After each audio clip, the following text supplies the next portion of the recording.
సేవకుడి పనే సరి చెయ్యటం, గాయాల్ని కట్టటం, బండ్లని రిపేరు చేయటం, క్రైస్తవుల్ని రిపేరు చేసి గాయాల్ని కట్టి బాగు చేసి దేవుని రాకడలో వరుసలో నిలబెట్టి వా ఏం తయారు చేసేవారు నీకు అప్పచెప్పిన బాధ్యతని.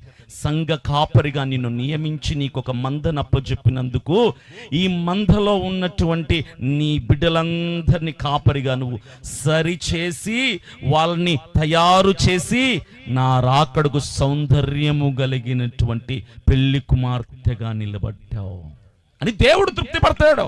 That's our duty. ఏం చేయాలి? సేవకుడు వాక్యం చెప్పినప్పుడు నీకే అనిపిస్తే ఏం చేయాలి? సరే అనాలి. ఏమనాలి? విధేయత.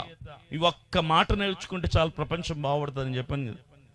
ఒకటి, కుటుంబాల్లో సరే అంటే